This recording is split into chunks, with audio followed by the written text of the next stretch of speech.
प्रेम सगाई। दुर्योधन को मेवा त्याग्यो, साग विदुर घर खाई। प्रेम के वश में होकर परमात्मा तो कुछ भी करता है, कुछ भी करता है। इसलिए हमने कल भी कहा था कि परमात्मा से प्रेम करें। और बाद में तो भगवान ने साग रोटी सब खाया विदुर जी के घर, और भगवान चल दिए। और विदुर जी ने जब महामंत्री पद का त्याग किया था तो विदुर जी भी हस्तिनापुर से निकल गए और तीर्थ यात्रा करने के लिए चले दिए थे। और विदुर जी पूरी तीर्थ यात्रा करने के लिए ऐसे अवधूत वेश में निकले थे ताकि उन्हें कोई पहचान न सके, स्वच्छंदता पूर्वक विचरण कर सके, तीर्थ यात्रा कर सके। तो विदुर जी तीर्थ यात्रा करते करते प्रभास क्षेत्र में आए। विदुर जी को प्रभास क्षेत्र में पता चला कि पांडव विजयी हुए और कौरवों का नाश हुआ। यह समाचार सुन के विदुर जी को बड़ा शोक हुआ, और वहां से वो तीर्थाटन करते करते सरस्वती नदी के किनारे आए। सरस्वती नदी के किनारे पे जितने तीर्थों थे उनका सेवन किया। वहां से यमुना तट पे आए। यमुना तट पे विदुर जी को परम भागवत उद्धव जी का दर्शन हुआ, और उद्धव जी ने उन्हें भगवान की लीलाओं का श्रवण कराया और कहने लगे, विदुर जी जब परमात्मा लीला संवरण कर रहे थे तब भगवान ने श्री मैत्रेय ऋषि से कहा था कि मेरे विदुर जब आएगा मेरे विदुर को इस ज्ञान का उपदेश देना जो ज्ञान मैंने तुम्हें सुनाया है। ऐसे भगवान स्वयं मैत्रेय ऋषि को कह के गए थे। यानी विदुर जी ने उन्हें महात्मा कहते हैं, महात्मा विदुर कहते हैं, कोई मामूली नहीं है विदुर जी। इतना कह के उद्धव तो बद्रिकाश्रम की ओर निकल गए उद्धव जी, और विदुर जी यमुना तट से चलते चलते श्री गंगा जी के तट पर आए जहां मैत्रेय ऋषि का आश्रम था। और मैत्रेय ऋषि जहां विराजमान थे और अपने शिष्य की विदुर की बाट जो रहे थे, विदुर का इंतजार कर रहे थे। और धन्य है वो शिष्य की जिसका इंतजार स्वयं सद्गुरु करता हो। धन्य है वो शिष्य। और कहते हैं मैत्रेय ऋषि तो बाट देख ही रहे थे और इधर से विदुर जी का आना हुआ। विदुर जी ने सद्गुरु चरणों में प्रणाम किया, पूजन किया। और अब मैत्रेय ऋषि और विदुर जी का संवाद, जो विदुर जी ने मैत्रेय ऋषि से प्रश्न किए, सत्संग किया, चर्चा की अध्यात्म की। और विदुर जी का सबसे पहला प्रश्न है, क्या पूछा विदुर जी ने? हे गुरुदेव, सारे लोग, हम जितने भी है ना, सारे लोग सुख के लिए प्रयत्न करते हैं। हम सभी सुख के लिए, शांति के लिए प्रयत्न करते हैं ना। कोई ऐसा चाहेगा क्या कि मुझे दुख हो, अशांति हो, तकलीफ हो, कष्ट हो? ऐसा कोई चाहता है क्या? कोई नहीं चाहता। सारे लोग सुख के लिए प्रयत्न करते हैं, लेकिन उन्हें सुख नहीं मिलता। उन्हें दुख क्यों मिलता है? उन्हें अशांति क्यों होती है? उनकी आशा की निराशा क्यों होती है? विदुर जी प्रश्न करने लगे, सुखाय कर्माणि करोति लोको न ते सुखम वान्य दुपारमं वा विन्देत भूयस्तत् एव दुःखम यदत्र युक्तम भगवान वदेन्नः। ये विदुर जी ने प्रश्न पूछा मैत्रेय ऋषि से। और मैत्रेय जी कहने लगे, विदुर जी सुनो, सारे लोग सुख के लिए प्रयत्न करते हैं, लेकिन उन्हें सुख इसलिए नहीं मिलता, उन्हें दुख मात्र 3 बातों के कारण मिलता है। हमें दुख पता है किन कारणों से मिलता है? एक काल, दूसरा कर्म, तीसरा हमारा स्वभाव। काल, कर्म और स्वभाव, इन तीनों के कारण। और काल और कर्म से भी हमें जितना दुख नहीं मिलता ना, उससे भी ज्यादा दुख हमें हमारे स्वभाव के कारण मिलता है। जितना काल और कर्म के कारण नहीं मिलता उतना हम हमारे स्वभाव से दुखी है। यदि कुछ हो जाए ना तो हम इतने तुरंत इतने जल्दी जवाब देते हैं, इतने जल्दी कहते हैं उसके कारण ऐसा हुआ, उसने ऐसा किया इसलिए ऐसा हुआ, वो ऐसा नहीं करता तो ऐसा नहीं होता था। हम इतने जल्दी दूसरों पे आरोपित करते हैं, इतने जल्दी किसी और को टारगेट करते हैं, उसके कारण इसके कारण ऐसा वैसा। ध्यान से सुनना, सवालों के जवाब किसे भी देते आते हैं, सवालों के जवाब किसे भी देते आता है, लेकिन समस्या का समाधान जिसे ढूंढते आया ना वह जिंदगी में दुखी नहीं होगा। सवालों का जवाब तो कोई भी दे देगा, उसके कारण ऐसा हुआ, ऐसा ऐसा जो भी जिसका जवाब है, लेकिन जिसने समस्या का समाधान ढूंढ लिया उसे दुखी नहीं होगा। हमारा क्या होता है, हम समस्या का समाधान नहीं ढूंढते, हम आरोपित करते, इसलिए हम दुखी होते हैं। ये काल कर्म, ये प्रारब्ध तो मात्र हमारे सामने घटना को उपस्थित करता है। हमारे जो प्रारब्ध होते हैं ना वो केवल घटना को हमारे सामने लाते हैं और वो कभी टल नहीं सकते। अवतारी महापुरुष भी आए ना, वो भी उन्होंने भी अपने जीवन की दुर्घटनाओं को टाला नहीं। टाला है क्या? राम जी को वन मिला, अब क्या प्रारब्ध थे क्या राम जी के? अरे भगवान को कोई प्रारब्ध लागू होता है क्या? वो तो भगवान को लीला करनी थी, लेकिन राम जी को वन मिला। राम जी निखालसता से कहते हैं, माँ कैकेयी के कारण नहीं, माँ कैकेयी ना दोषी नवे दोषी तात, न पिता दोषी है न कैकेयी माता दोषी है। माय कैकेयी ना दोषी नवे दोषी तात, राज्य त्याग कानन यात्रा सर्व कर्म जात। खेळ चाललासे माझ्या पूर्वसंचिताचा, पराधीन आहे जग हे पुत्र मानवाचा, दोष ना कुणाचा। किसी का दोष नहीं है, हमारे कारण। हम हिम्मत से कहे कि जो भी तकलीफ हुई, जो भी दुख हुआ, उसमें मूल में मैं हूँ, और होते ही है। सिर्फ कहना नहीं है, हम ही होते हैं। हमने उस दिन भी कहा था, जो भी होता है हमारे कर्म का रिप्ले हमें मिलता है। हमारा कर्म हम जैसा बोएंगे वैसा पाएंगे, हमने परसों के दिन कथा में कहा था। इसीलिए ये प्रारब्ध तो केवल हमारे सामने घटना को उपस्थित करता है, उस घटना को हम किस ढंग से लेते हैं, किस एंगल से लेते हैं, वो हम पे डिपेंड करता है।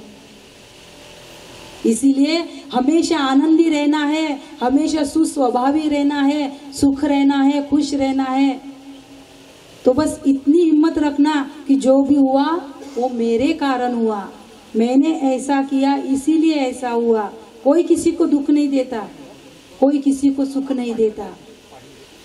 अपने कर्मों का फल हमें मिलता भला या बुरा, कर भला तो हो भला। अपने कर्मों का फल हमें मिलता, इसीलिए कर भला तो हो। काहू न को सुख दुख कर दाता। लक्ष्मण जी भी जब निषाद राज को सुनाते हैं ना, जब राम जी वन की यात्रा के लिए निकले थे, और जब उसे रामचरितमानस में लक्ष्मण गीता कहा है, जो लक्ष्मण जी ने निषाद राज को सुनाया, जो पूरा जो प्रसंग है, लक्ष्मण जी कहते हैं, काहू न को सुख दुख कर दाता, निजकृत कर्म। निजकृत यानी अपने ही कर्म, निजकृत कर्म, ये लक्ष्मण जी कहते हैं हमारे ही कर्म है क्यों हमें फल मिलता है। और विदुर जी ने मैत्रेय जी से बहुत सारे प्रश्न पूछे, और उन प्रश्नों में एक प्रश्न ये भी पूछा कि महाराज, हे मैत्रेय, हे गुरुदेव, ये परमात्मा सृष्टि की रचना कैसे करता है? भगवान सृष्टि की रचना कैसे करता है? करोति कर्माणि कृतावतारो यान्यात्म तंत्रो भगवान त्रयदिशः यथा स सर्जाग्र इदं निरीह संस्थाप्य वृत्तिं जगतो विधत्ते। सृष्टि की रचना कैसे करता है? जो हमने कल कहा, जो शुभदेव जी ने परीक्षित जी को सुनाया था, नारायण के नाभि से एक कमल, उस कमल पे ब्रह्मा की उत्पत्ति, ब्रह्मा जी को भगवान ने तपस्या करने का आदेश दिया, और कहते हैं और भगवान ने ही ब्रह्मा जी से कहा कि आप सृष्टि की रचना कीजिए। और ब्रह्मा जी अब सृष्टि ये सर्जन लीला है, ये तृतीय स्कंद सर्जन लीला, सृष्टि की रचना करते हैं ब्रह्मा जी। सबसे पहले मानसी सृष्टि थी, शुरुआत में थी ना मानसी सृष्टि थी, मन से बोलते हैं ना मानस पुत्र है, मानस पुत्र यानी संकल्प कर लिया और मन से पुत्र होते थे। बाद में मंत्र सृष्टि हुई, ये जितने भी पांडव है ना जो कुंती को पांचों पुत्र हुए ये सारे मंत्र से हुए वाले हैं। धर्मराज का आह्वान किया युधिष्ठिर हुए, पवन देवता का आह्वान किया भीमसेन हुए, इंद्र का आह्वान किया अर्जुन हुए और अश्विनी कुमारों का आह्वान किया मंत्र से तो नकुल और सहदेव हुए। 3 पुत्र कुंती के थे माता और 3 पुत्र माद्री के थे, 2 पुत्र, ऐसे 5 पांडव। बाद में मंत्र सृष्टि थी, पहले मानस सृष्टि, बाद में मंत्र सृष्टि और बाद में मैथुनी सृष्टि बाद में हुआ है। मदभावा मानसा जाता ऐशाम लोक इमाहा प्रजाहा। और ब्रह्मा जी के मानस सृष्टि में से सबसे पहले हुए सनकादि ऋषि, 4 भाई, सनक, सनंदन, सनत कुमार, सनातन। सनकम च सनंदम च सनातन मथात्म भूः सनत कुमारम च मुनिना निष्क्रियान ऊर्ध्वरेतसः। सबसे पहले मानसी सृष्टि से सनकादि ऋषि होते हैं। ब्रह्मा जी ने अपने पुत्र को आज्ञा दी कि आप सृष्टि की रचना को आगे बढ़ाइए, लेकिन सनकादि ऋषि परम सात्विक थे, परम सत्वगुणी थे, इसीलिए उन्होंने अपने पिता श्री ब्रह्मा को कह दिया कि हम इस रजोगुणी कार्य में नहीं गिरेंगे, हम ये सृष्टि आगे नहीं बढ़ा सकते। पुत्र ने आज्ञा का उल्लंघन किया, इसलिए ब्रह्मा जी को क्रोध आता है और उस क्रोध में से रुद्र की उत्पत्ति होती है। रुद्र से भूत प्रेत पिशाच ये सृष्टि उत्पत्ति हुई। बाद में देवी सृष्टि हुई, देवी देवता सरस्वती, मानस सृष्टि में से सबकी उत्पत्ति है। बहुत लंबा चौड़ा प्रकरण है तृतीय स्कंद में। मानस सृष्टि से सारे देवी देवता मानस सृष्टि से होते हैं, सरस्वती आदि सबकी सबसे सृष्टि हुई।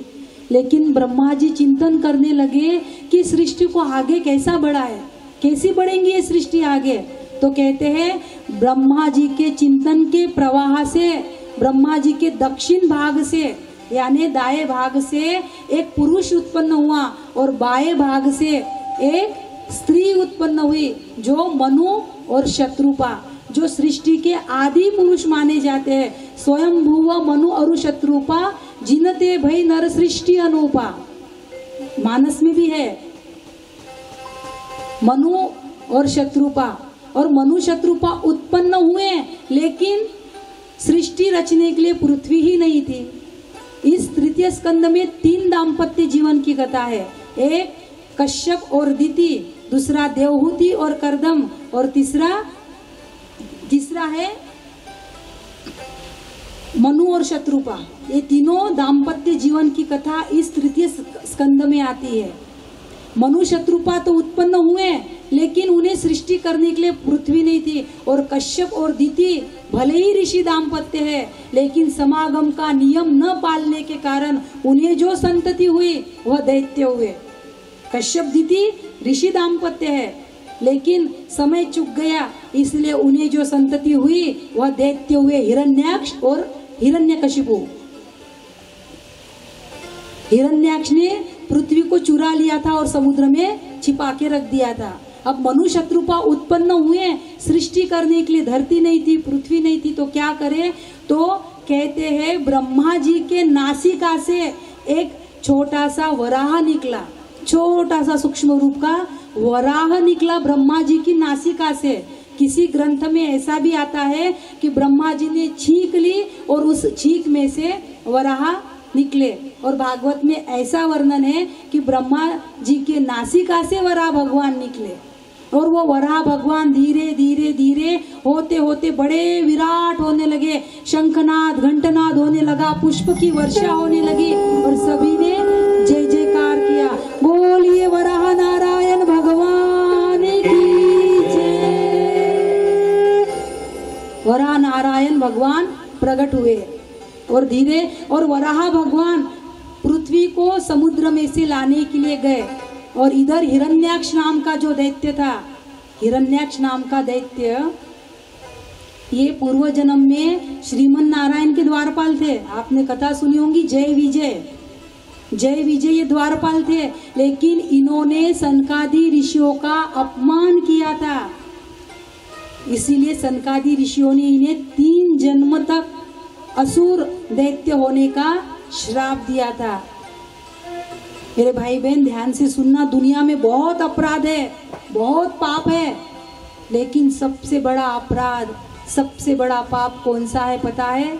संत का, भक्त का अपमान करना। इससे बड़ा कोई अपराध नहीं है दुनिया में। कभी संत भक्त का अपमान मत करना। संत और भक्त का यदि हमसे अपराध हो जाए ना, अपमान हो जाए, तो भगवान भी अपने हाथ ऊपर कर लेता है। भगवान भी रक्षा नहीं कर सकता, भगवान भी अपने हाथ खड़े कर देता है।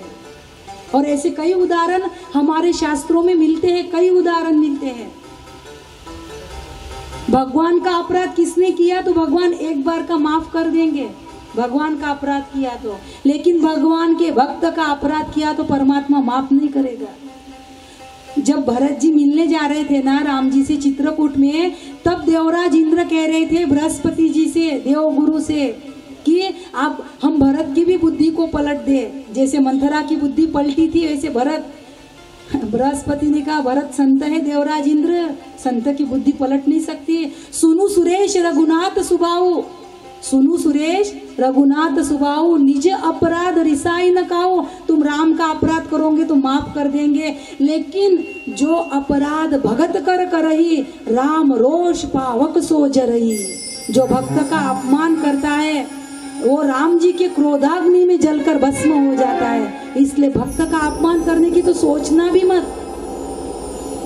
और ऐसे कई उदाहरण है, आपने सुनी होंगी। अम्बरीश महाराज की कथा आएंगी कल। अम्बरीश राजा जिनका अपराध दुर्वासा ऋषि ने किया था। जैसे ही दुर्वासा ऋषि ने अपराध किया, भगवान का सुदर्शन चक्र दुर्वासा के पीछे पीछे 1 वर्ष तक दुर्वासा ऋषि के पीछे चक्र चलता रहा। सारे लोक लोकांतर चले गए दुर्वासा ऋषि, और अंत में परमात्मा के शरण में आए तो भगवान ने भी हाथ खड़े कर दिए, दुर्वासा जी मैं कुछ नहीं कर सकता, मैं तुम्हारी रक्षा नहीं कर सकता।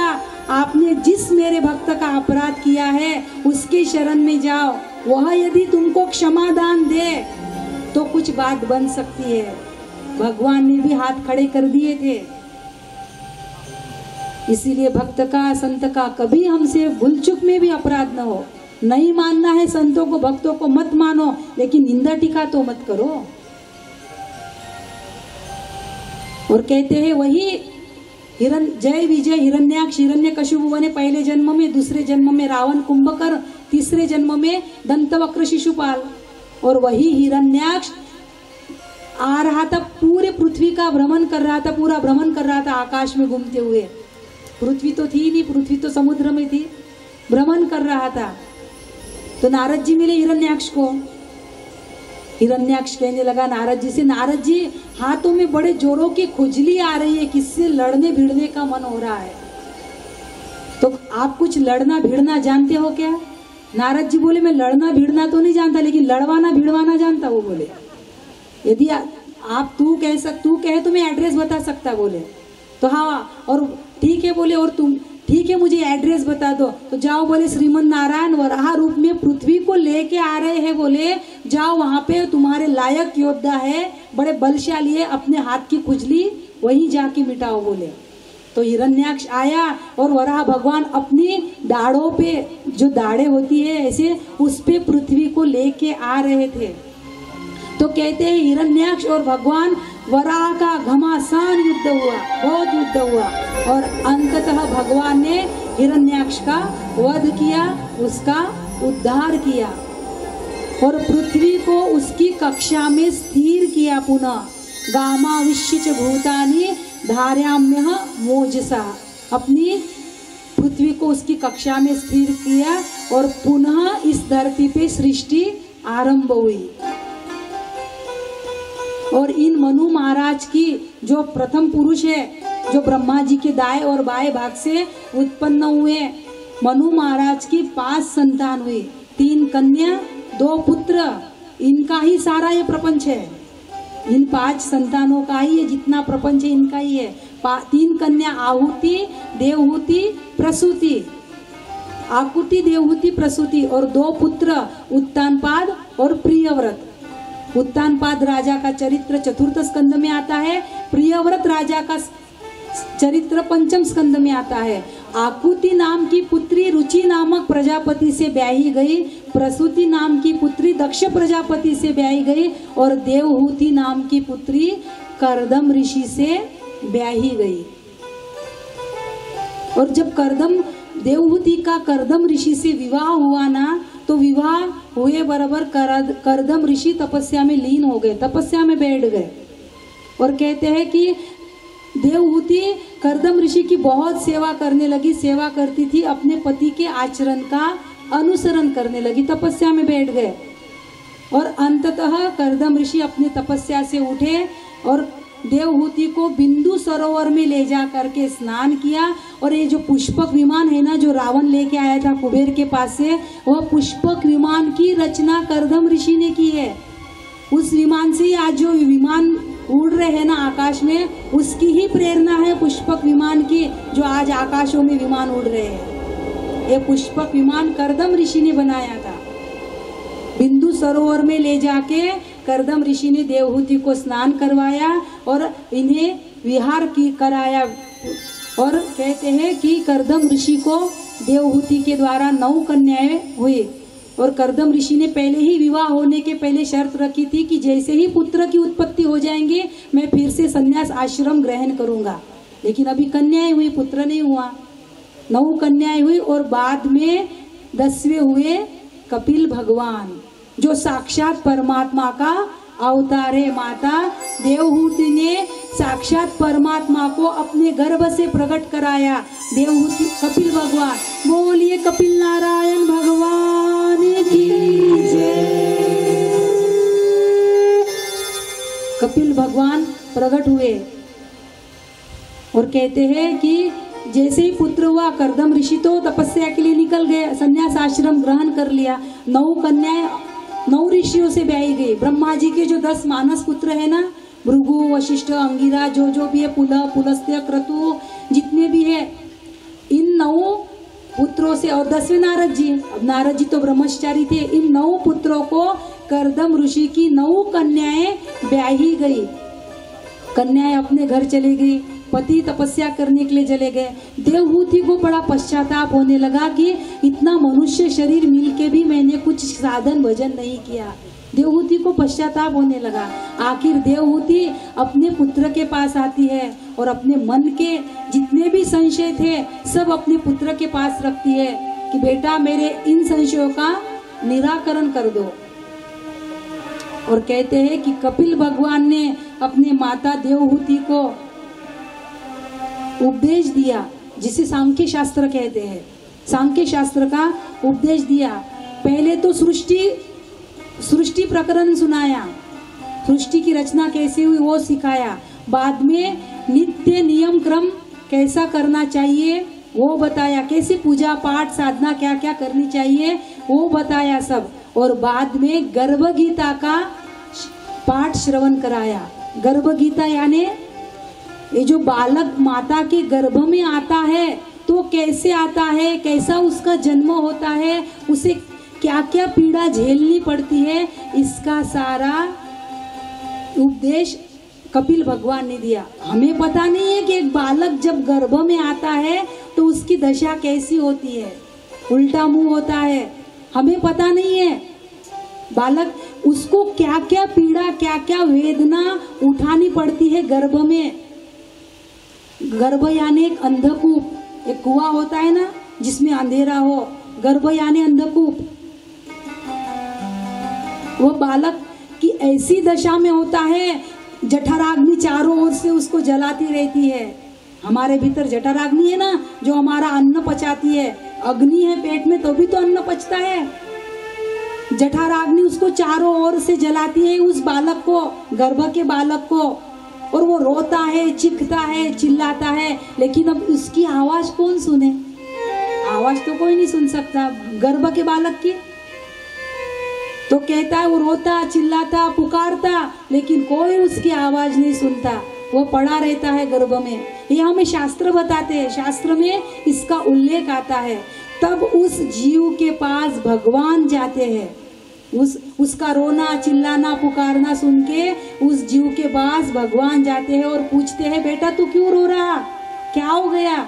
तो वो जीव कहता है, प्रभु मुझे इस नरक से जल्दी बाहर निकालो, मैं यहाँ ज्यादा दिन नहीं रह सकता। तो क्यों? बोले नहीं, ये जठराग्नि चारों ओर से तपाती है, जलाती है, इससे मुझे बाहर निकालो। तो अच्छा तू बाहर निकल के करेगा क्या? बोले भगवान जीव से पूछ रहे, तू बाहर निकल के क्या करेगा? तो जीव कहता है भगवान से, मैं बाहर निकल के तेरा भजन करूंगा प्रभु, तुम्हें प्राप्त करने के लिए, तुम्हें प्रसन्न करने के लिए तुम्हारा भजन, तुम्हारा नाम स्मरण करूंगा। भगवान बोलते हैं, पक्का बेटे? हाँ प्रभु पक्का वादा, पक्का मैं तुम्हारा भजन करूंगा। अच्छा, जीव गर्भ में जीव भगवान को वचन देता है, वादा देता है कि मैं तुम्हारा भजन करूंगा और तुम्हें प्राप्त करने की कोशिश करूंगा। और जब ये वादा हो जाता है तब कहीं जाके जीव बाहर निकलता है। और कहते हैं कि जैसे ही जीव बाहर निकलता है गर्भ से, भगवान राह ही देखते कि अब भजन करेगा, अब नाम जपेगा, अब भजन करेगा, अब नाम जपेगा। लेकिन जैसे ही बालक गर्भ के बाहर आता है तो रोता है ना, पहले बालक हुआ हुआ हुआ रोता है ना, रोता नहीं, वो भगवान से कहता है तू वहाँ मैं यहाँ, हो गया बात खत्म। हुआ हुआ यानी तू वहाँ मैं यहाँ, अब कोई भजन नहीं, कोई पूजा नहीं, कोई पाठ नहीं। और वह बालक धीरे धीरे धीरे माया के बंधन में, माया के चक्कर में फंसते अब आप सबको मालूम ही है वो कैसा क्या क्या होता है। और वो जीव एकाएक ही माया के बंधन में नहीं फंसता। हमें बताइए, जब बालक का जन्म होता है और जब वो आँख खोलता है उसे परिचय होता है क्या? इसे फैन कहते हैं, इसे दीवार कहते हैं, मेरी माँ है, ये कोई परिचय होता है क्या उसे? धीरे धीरे हम लोग उसे परिचय कराते हैं, बेटे ये तेरे मामा जी, ये तेरे बोल माँ माँ मामा बोल का, हम उसे बोलना सिखाते हैं। हम कहते हैं तेरे काका जी, ये तेरे मौसा जी, ये तेरे फूफा जी, ये पैसा, ये लत्ता, ये हम उसे सिखाते।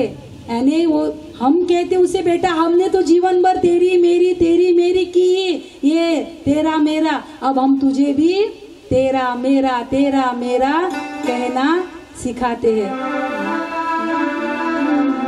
कहता मेरा मेरा है, क्या ममता ने घेरा है, कहता मेरा मेरा है, क्या ममता ने घेरा है।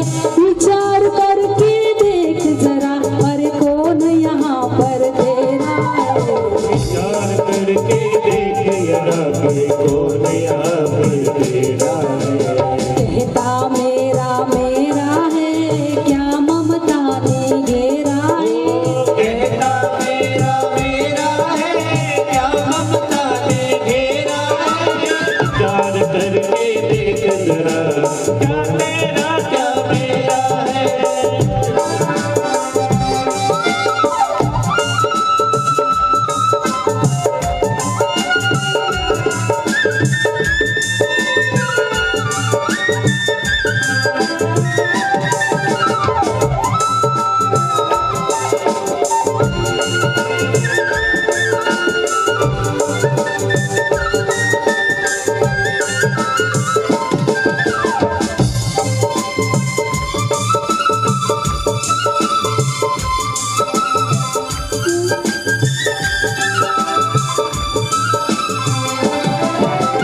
जन्म के पहले कौन हमारा, कौन बाद मरने के।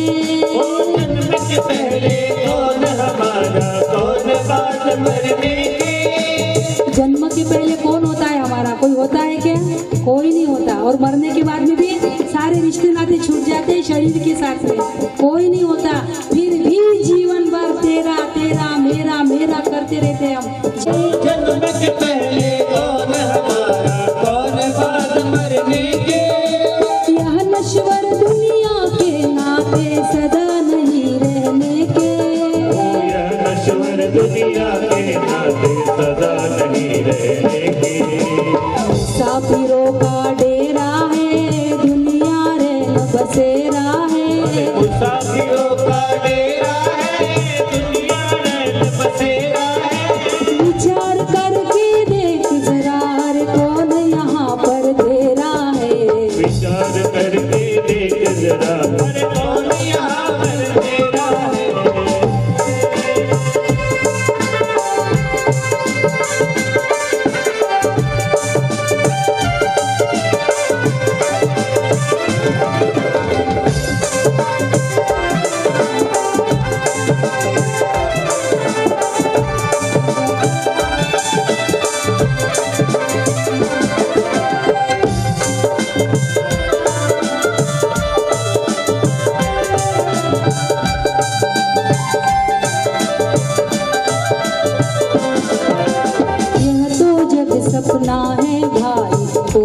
यहाँ ना अपना है।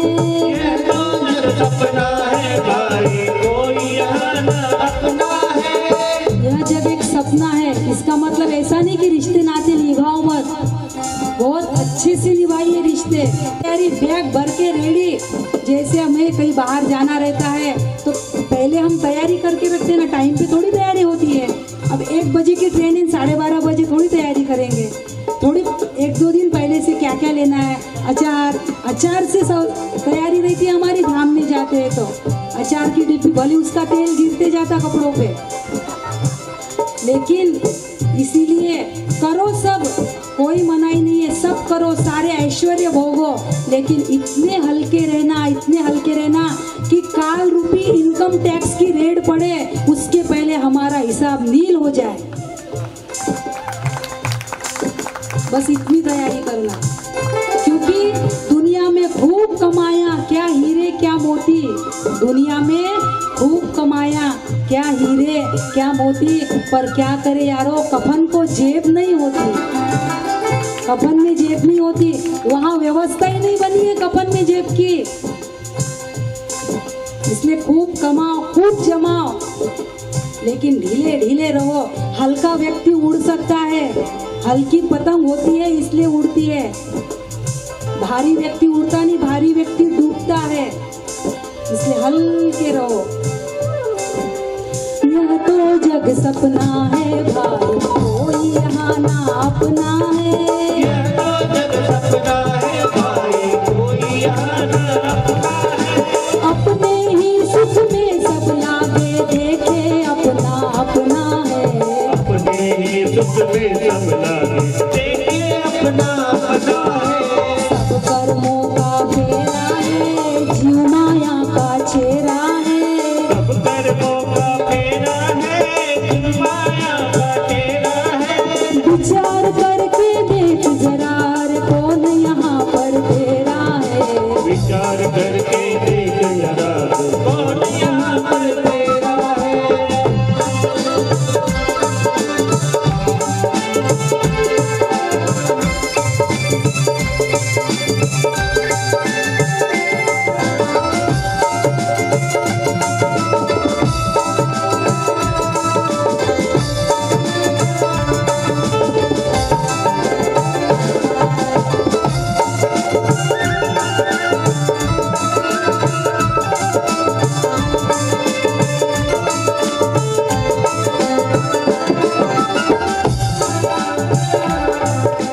सब कुछ है भगवान का, ना तेरा ना मेरा है। सब कुछ है भगवान का, ना तेरा ना मेरा है।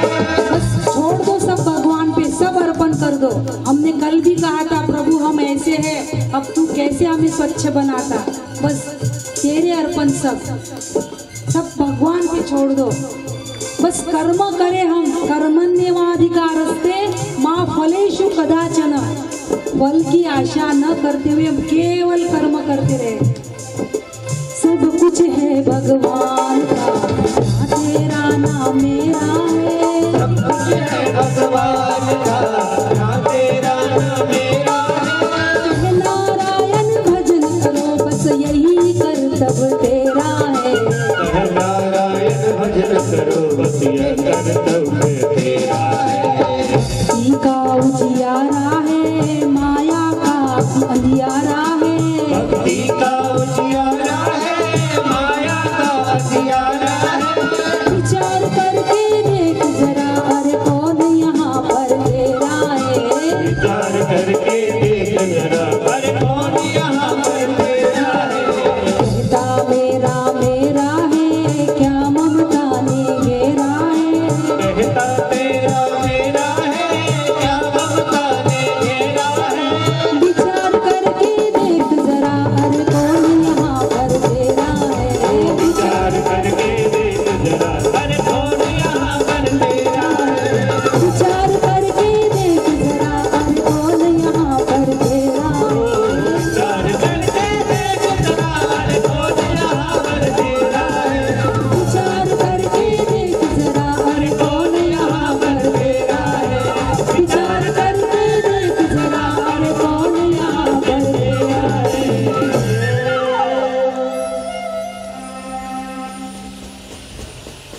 विचार करके देख जरा, अरे कौन यहाँ पर तेरा है। जीव तो एकाएकी माया के बंधन में नहीं फंसता, हम उसे फंसाते हैं। परमात्मा बड़ी कृपा करके हमें मनुष्य जन्म देते हैं, बड़ी कृपा करके। कबहु करी करुणा नर देही, देत ईस बिनु हेतु सनेही। अहेतु की कृपा है परमात्मा की, तब कहीं जाके हमें मनुष्य जन्म मिला है, अहेतु की। इसीलिए यदि हमें मनुष्य जन्म मिला है तो इतनी तो हम तैयारी कर ले, ठीक है, मुक्ति नहीं मोक्ष नहीं तो अगली गति सुधर जाए हमारी, आने वाली जो भी योनि मिलेंगे उसकी गति सुधर जाए। भगवान हमें मनुष्य जन्म भजन करने के लिए देता है, किसी की सेवा करने के लिए देता है, सिर्फ तेरा मेरा करने के लिए नहीं देता। और कहते हैं कपिल भगवान ने माता देवहूति को उपदेश दिया, जिसे सांख्य शास्त्र कहते हैं। और माता देवहूति कपिल भगवान का उपदेश सुन के स्थिर हुई और गया जी में जाकर समाधिस्थ हुई। और भगवान कपिल भी गंगा सागर, अपने कपिल आश्रम जो गंगा सागर में है ना, कपिल आश्रम गंगा सागर की ओर चल दिए। यहाँ तृतीय स्कंद समाप्त होता है और चतुर्थ स्कंद के आरंभ में मनु महाराज की जो तीसरी पुत्री है प्रसूति, जो दक्ष प्रजापति को ब्याही गई, प्रसूति का चरित्र। और दक्ष प्रजापति और प्रसूति से 16 कन्याएं हुई, जिसमें एक कन्या है माता सती, जो पार्वती है। माता सती का चरित्र इस चतुर्थ स्कंद में आरंभ होता है। माता सती और शिवजी अपना दाम्पत्य जीवन अच्छे से निर्वहन कर रहे थे, लेकिन एक दिन की बात, दक्ष की सभा लगी थी, सारे सभासद बैठे थे, सारे देवता बैठे थे, शिवजी भी बैठे थे। दक्ष प्रजापति थे ना, सारे देवताओं के नायक थे, प्रजापति थे। सभा लगी थी और सारे देवता बैठे थे। उसी समय सभा में दक्ष का आना हुआ। जैसी सभा में दक्ष आए तो सारे सभासद तो उठ के खड़े हुए, लेकिन शिवजी उठे नहीं, खड़े नहीं हुए। अब किसी प्रतिस्पर्धा के कारण नहीं उठे, ऐसा नहीं है, कोई प्रतिस्पर्धा थी ऐसा नहीं। अब शिवजी तो जहाँ बैठते हैं वहाँ अपनी राम नाम की समाधि में मस्त हो जाते हैं, ध्यान मग्न हो जाते हैं। शिवजी तो अपने ध्यानस्थ थे, समाधिस्थ थे, उठे नहीं। लेकिन दक्ष प्रजापति को ये अपमान लगा खुद का कि मैं आया और ये शिव उठा नहीं, शंकर उठा नहीं। दक्ष को अपमान लगने लगा और दक्ष ने शिवजी का अपमान किया, अपमान करने लगा भरी सभा में। मेरी मति मारी गई थी, इसलिए मैंने मेरी ऐसी सुकुमारी कन्या इसको ब्याह दिए। नंग धड़ंग है, पूरे शरीर पे भस्म का विलेपन करता है, नरमुंडों की माला पहनता है। बहुत अपमान किया दक्ष ने शिवजी का, बहुत अपमान किया। अब शिवजी तो भोले भंडारी है, भोले बाबा है, कभी कुछ नहीं बोलते, इस प्रपंच में रहते नहीं है भोले बाबा। शिवजी जैसा तो कोई औढ़र दानी नहीं है, कोई भोला भंडारी नहीं है शिवजी जैसा। आपने सुना, पता ही होगा कि भस्मासुर को ऐसा वरदान दे दिया कि जिसके सिर पे हाथ रखेगा वो भस्म हो जाएगा। भस्मासुर शिवजी के ही पीछे लगा हाथ रखने के लिए, जिसने वरदान दिया उसको ही भस्म कर रहा था। भस्मा शिवजी तो ऐसे है, बड़े आशुतोष है, औढ़र दानी है। एक चोर चोरी करने गया एक गांव में, उसको उस गांव में कुछ भी नहीं मिला उस दिन। तो दूर उसे एक मंदिर में एक रोशनी, एक प्रकाश लाइट जल रहा होगा, वो दिखा दूर जंगल में। तो वो गया, उसे लगा कोई मंदिर है, कुछ आभूषण मिल जाएंगे। गया, अब था वो शिव जी का मंदिर। अब शिव जी के मंदिर में तो आभूषण मिलना पॉसिबल नहीं है। राम का, कृष्ण का मंदिर रहता तो आभूषण मिल जाते थे। अब शिव जी आभूषण भी पहनते हैं तो सर्पों के, उनके आभूषण कौन चुराए। उसे लगा आज तो मेरा दिन अच्छा नहीं निकला, आज मुझे कुछ नहीं मिला। तो उसकी नजर गई घंटी पे, अच्छी पीतल की जाड़ी जाड़ी घंटी लटकी थी। उसे लगा कि घंटा ही चुरा लेता मैं, इसको बेच के कुछ पैसे मिल जाएंगे। अब इधर उधर देखने लगा, कोई स्टूल या कोई ऊंचा चढ़ने के लिए, कुछ नहीं मिला। तो वो ऐसा व्यक्ति था, चोर भाई चोर, शिव जी पे चढ़ गया, शिवलिंग पे, और घंटा चुराया। जैसे घंटा चुरा के नीचे उतरा, उस शिवलिंग से शिव जी प्रकट हो गए। उससे लगा कि ओहो अब तो मुझे शिव जी भस्म करेंगे, तीसरी आंख खोलेंगे मुझे भस्म करेंगे। लेकिन शिव जी प्रसन्न थे, बोले बेटा वरदान मांग, क्या चाहिए? वो बोले शिव जी प्रसन्न है। अरे बेटा, कोई जल चढ़ाता, कोई बेल चढ़ाता, कोई भांग धतूरा चढ़ाता, तू तो पूरा का पूरा चढ़ गया मेरे ऊपर, इसलिए बोल क्या वरदान चाहिए। ऐसे शिव जी भोले बाबा है, भोले भंडारी। शिव जी तो भोले थे। अरे दक्ष ने तो उनका मान करना चाहिए था। एक तो देवों के देव महादेव है और दूसरा दामाद है, बेटी का पति दामाद है। उसने दक्ष ने तो ज्यादा सम्मान करना चाहिए था शिव जी का। लेकिन अभिमानी व्यक्ति किसी का सम्मान नहीं कर सकता। जो स्वयं अभिमानी होता है ना, वो किसी का सम्मान नहीं कर सकता। दक्ष ने एक योजना बनाई कि मुझे इसको नीचा दिखाना है, कुछ भी हो इसका अपमान तो करना ही है, मैं इसको नीचा कैसे दिखाऊं। और अभिमानी व्यक्ति का ये एक लक्षण है कि उसे उसका स्वयं का सम्मान नहीं हुआ तो चलेगा, लेकिन दूसरे का सम्मान नहीं होना चाहिए। ये अभिमानी व्यक्ति का लक्षण है। मेरा नहीं हुआ तो चलेगा, लेकिन उसका भी नहीं होना चाहिए। इसीलिए दक्ष ने एक यज्ञ का आयोजन किया। उसमें उसने सभी देवताओं को बुलाया, लेकिन शिव जी को नहीं बुलाया। अब माता सती कैलाश पे बैठी थी, शिव जी भी थे, और ये देवता इतनी चालाक है, सारे देवता अपना विमान कैलाश के ऊपर से ले जा रहे थे जानबूझ के। दूसरा रास्ता था जाने के लिए, लेकिन जानबूझ के कैलाश के ऊपर से ले जा रहे थे। और कहते हैं कि माता सती ने पूछा कि स्वामी ये विमान कहाँ जा रहे हैं, क्या है? तो बोले सती तुम्हारे पिता के यहाँ यज्ञ है, ये सारे देवता सारे अप्सराओं के साथ वहीं जा रहे हैं। अब पिता के घर यज्ञ सुना तो किसी भी बेटी को लगता है ना कि मैं मेरे पिता के घर जाऊं। कौन सी ऐसी बेटी है कि माता पिता के घर कोई उत्सव हो और उसकी जाने का मन न हो।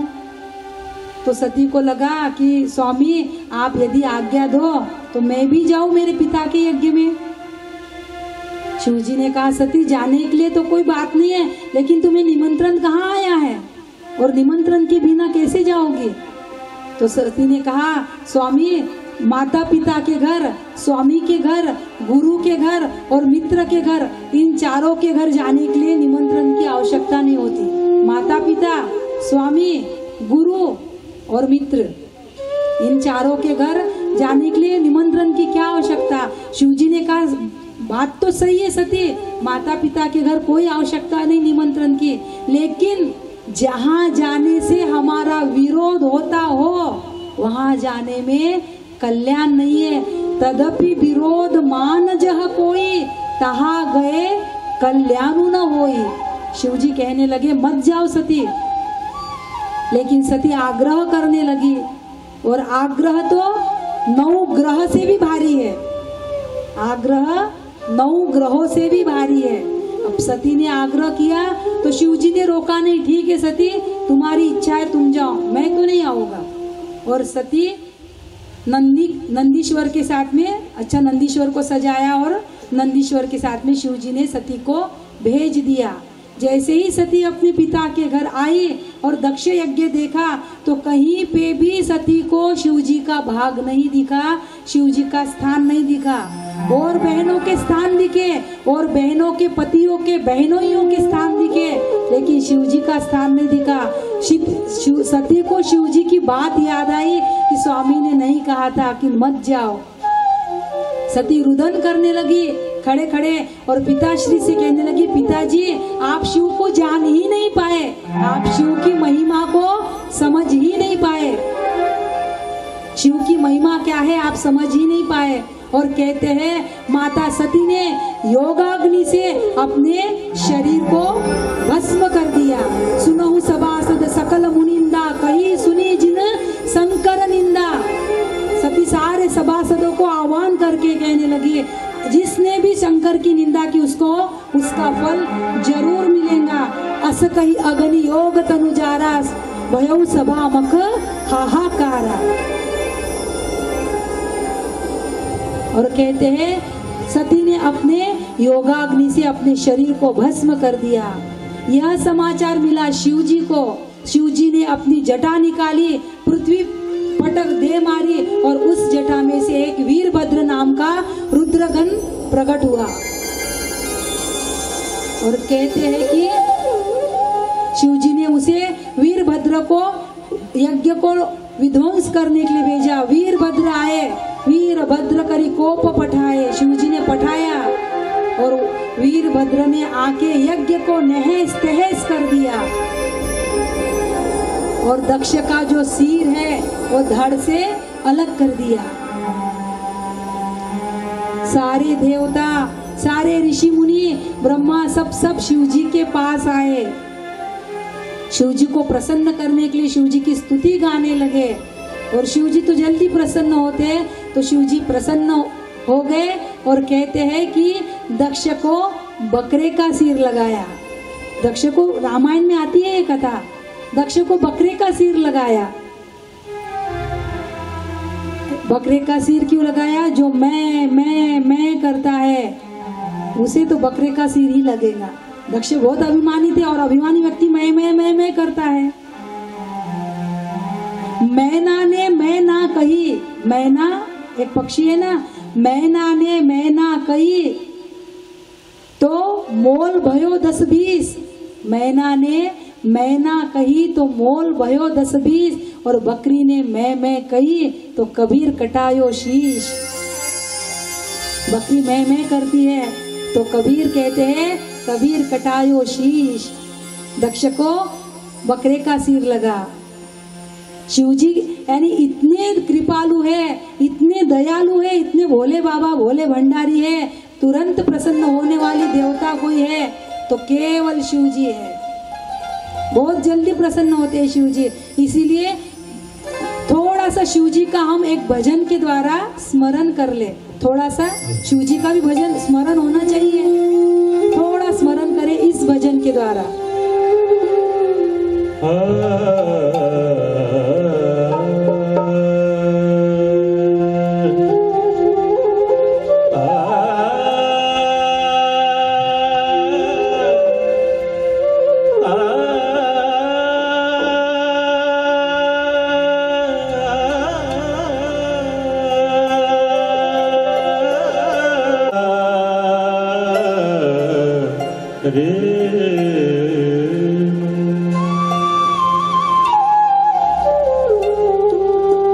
शिव है शक्ति, शिव है भक्ति, शिव ही मुक्ति धाम। शिव है ब्रह्मा, शिव है विष्णु, शिव ही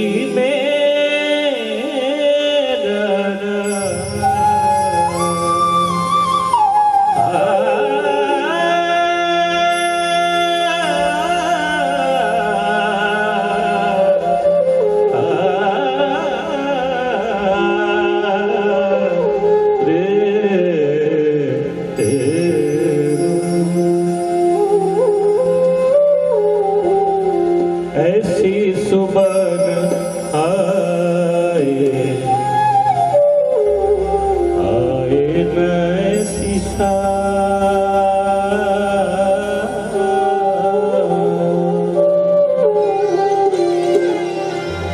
ऐसी सुमन आए न ऐसी शाम। ऐसी सुमन आए न ऐसी शाम।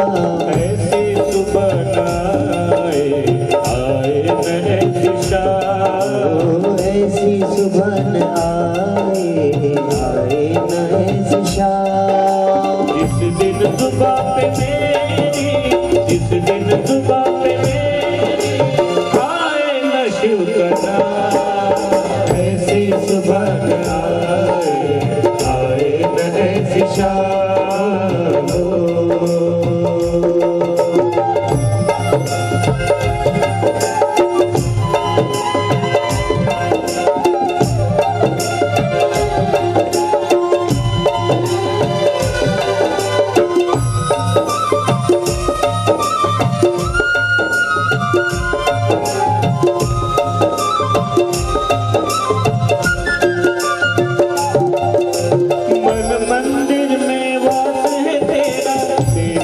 छवि बसाई, प्यासी आत्मा बन के जो मैं तेरी शरण में आई।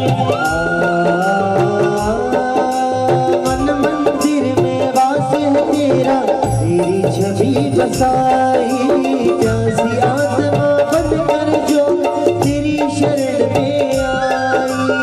तेरे ही चरणों में पाया, तेरे ही चरणों में पाया मैंने ये विश्राम। ऐसी सुबह आए रहे शाम, जिस जुबां पे मेरी आए न शिव का नाम। ऐसी सुबह आए रहे शाम।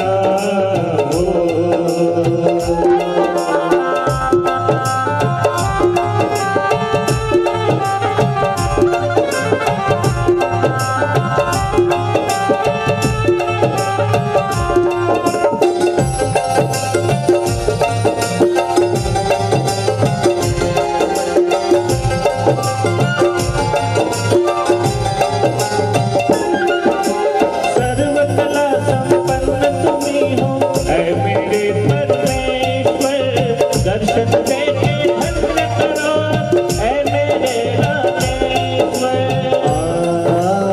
सागर में तरता दूंगा, भवसागर में तरता दूंगा, लेकर तेरा नाम। ऐसी सुबह आए न शिव नाम। इस दिन जुबां पे मेरी, इस दिन जुबां पे मेरी आए न शिव का नाम। ऐसी सुबह आए न शाम। ओम नमः शिवाय, ओम नमः शिवाय, ओम नमः शिवाय, ओम नमः शिवाय। शिव रामेश्वर, शिव रामेश्वर, जटाधरा शिव जटाधरा, शिव जटाधरा, शिव जटाधरा।